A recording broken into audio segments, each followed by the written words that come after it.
자, 오늘은 한류의 발전 과정과 성과에 대해서 한번 공부해 보도록 하겠습니다. 그리고 한류의 발전 과정 중에서 한류 2.0 시대 때부터 그리고 가장 최근인 신한류까지를 살펴보고 한류의 성과는 어떠한 것들이 있는지 학습하고 이해해 보도록 하겠습니다. 그리고 이를 위해 학습 목표를 보게 되면 한류의 발전 과정 중에서 2단계와 그리고 3단계 신한류에 대해서 설명할 수 있습니다. 그리고 각 단계의 특징은 무엇인지 설명할 수 있고요. 그리고 K컬처라는 것은 무엇인지 설명할 수 있습니다. 자, 우리는 지난번에 한국의 대중문화가 역사적으로 어떻게 발전하였는지, 그리고 대중문화의 발전 과정과 함께 대중문화를 중심으로 하는 한류에 대해서도 일정 부분 살펴봤습니다. 특히 이 한류의 발전 과정 중에서 한류 1.0에 대해 설명을 드렸었는데요. 오늘은 2000년대 중반부터 그리고 2010년대 초반까지 한류, 즉 한류 2.0에 대해서 살펴보고자 합니다. 이 시기 한류의 특징은 한류가 본격적으로 세계로 확산하던 시기라고 할 수 있는데요. 한류는 아시아를 넘어 중남미와 중동, 유럽, 그리고 미국, 이 전 세계적으로 확산하는 시기입니다. 그리고 이 시기는 드라마를 중심으로 한국의 대중문화가 인기를 얻었던 한류 1.0 때와 달리 대중음악을 중심으로 한류가 확산됩니다. 또한 대중음악이 인기를 얻으면서 한국의 아이돌 스타들이 세계적인 인기를 얻기 시작하였고 한국의 대중음악은 한류의 주축으로 등장하게 됩니다. 이에 따라 한국의 대중문화를 소비하는 연령층도 과거 드라마가 주축이었을 때와 달리 10대나 20대로 낮아졌고 아이돌 스타들에 대한 팬덤이 형성되었다는 것도 이 시기 한류의 특징이라고 할 수 있습니다.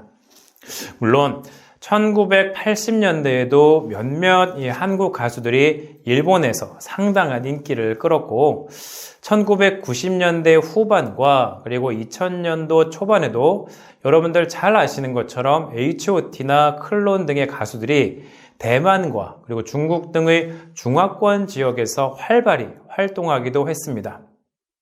하지만 이 한류 2.0 시대에는 아이돌 가수가 세계 무대에 진출하였고 지리적으로 가깝고 또 문화적으로 유사한 중국, 일본, 동남아시아 등의 지역을 뛰어넘어 미국과 유럽, 그리고 다양한 언론 및 대중의 관심을 뜨겁게 받았다는 측면에서 이전의 형태와는 좀 차별적이다라고 할 수 있습니다. 또한 이 시기 한류의 가장 큰 특징은 이 말씀드린 것과 같이 한류가 중앙아시아나 아프리카 그리고 유럽, 미국 등의 전 세계로 확산되기 시작하였다는 점인데요. 비록 2000년대 초반 이 한국의 대표적인 사극 대장금 등이 특정 이 중동 국가들에게서 큰 인기를 끌었지만 이는 상대적으로 이 중동 지역에 제한되었던 것이기 때문에 한류의 전 세계적인 확산으로 보기에는 일정 부분 한계가 있었습니다. 그렇기 때문에 한류의 확산 범위가 더욱 넓어졌다는 측면에서 이 한류 2.0의 특징을 찾을 수 있습니다. 특히 아이돌 그룹을 중심으로 한국의 대중음악이 세계 시장에 활발하게 진출하면서 이 한류의 확산 속도는 더욱 빨라지게 되었고 그 범위도 또한 더욱 넓어지게 되었습니다. 자, 그리고 K-팝은 한류 중에서도 이 한국의 대중음악을 중심으로 지칭하는 용어인데요. 현재 전 세계적으로 한류의 확산을 주도하고 있는 컨텐츠로서 특정 지역에 머물러 있던 한류를 전 세계적으로 확산시키는데 핵심 매개체가 되었습니다. 그리고 그 시작은 2000년대 중반 일본에서 비롯됩니다. 여러분 혹시 동방신기라고 들어보셨나요? 이 동방신기를 특별히 좋아하지 않을 수는 있어도 아마 모르시는 분은 없을 거라고 생각합니다. 동방신기는 이 한국의 대중음악이 한류의 핵심 매개체로 자리 잡는데 크게 기여한 대표적인 아이돌 그룹입니다. 동방신기는 2003년 한국에서 데뷔한 이후 일본으로 건너가 2005년에 데뷔하였는데요. 사실 이 동방신기는 국내에서 매우 큰 인기를 모았었지만 일본 진출 초기에는 일본에서 큰 호응을 얻지 못했습니다. 그나마 이 과거 이 겨울연가의 인기와 보아의 성공으로 어느 정도의 그 인지도는 쌓을 수 있는 정도였죠. 그 뒤로 일본 내에서 꾸준히 활동하며 조금씩 이 인지도를 높여갔고 2008년을 기점으로 큰 인기를 얻기 시작하면서 한국을 대표하는 아이돌 그룹이 될 수 있었습니다. 그리고 동방신기의 인기를 가늠할 수 있는 공연이 하나 있는데요. 2013년 이 동방신기는 해외 가수로는 최초로 일본의 요코하마에 위치한 닛산 스타디움이라는 곳에서 공연을 개최합니다. 당시 동방신기는 이 해체한 뒤에 2인 체제로 활동을 하고 있었던 상황인데요. 당시 2일 동안 진행된 공연에 14만 4천 명의 관객이 몰렸습니다. 그만큼 동방신기가 일본 현지에서 가지고 있었던 브랜드 네임과 상품적 가치가 엄청난 것이었다는 것을 알 수 있는 것이죠. 이처럼 동방신기의 성공은 한국 아이돌 그룹의 후발주자들이 성공할 수 있는 기반을 마련해 주었다는 데 큰 의미가 있습니다. 그리고 2010년 8월 25일 일본 도쿄의 아리아케 콜로세움이라는 곳에서 한국의 또 다른 아이돌 그룹인 소녀시대가 쇼케이스를 가집니다. 2007년 데뷔한 소녀시대는 한국에서는 이미 큰 인기를 얻고 있었던 걸그룹이었는데요. 이 2010년도에 본격적으로 일본 진출을 시도한 것입니다. 당시 소녀시대는 일본의 언론과 그리고 음악 관계자들을 초대해서 쇼케이스를 가지려고 했는데요. 당시 이 소문을 듣고 찾아온 일반 팬 2만여 명이 쇼케이스 장소에 몰려들면서 굉장히 많은 인파가 몰려들었습니다.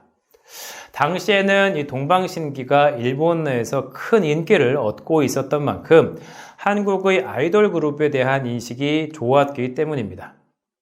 자, 그리고 쇼케이스가 모두 끝나자 NHK와 후지TV 등 일본의 이 주요 언론들은 소녀시대의 쇼케이스를 두고 2차 침공이라는 표현을 사용하며 크게 보도하게 됩니다. 특히 NHK는 쇼케이스 당일 밤 9시 뉴스를 시작하며 약 5분 동안 이 소녀시대 데뷔를 비롯해 한국 걸그룹 열풍에 대해 방송하며 이제까지 한류는 드라마로 인기를 끈 잘생긴 남자 배우가 중심이었다. 그러나 지금 인기는 한국의 걸그룹으로 춤과 노래, 철저한 스타일까지 멋진 이들에게 일본 여성들이 매력을 느끼고 있어 일본 연예계에 새로운 바람을 불러일으킬지도 모른다 라고 보도하기도 하였습니다. 이 NHK가 보도한 것과 같이 2000년대 초반 이 겨울연가의 인기가 일본 열도를 휩쓸며 윤사마 신드롬을 일으켰다면 소녀시대는 대중음악을 통해 제2의 한류 열풍을 일으키는 것입니다.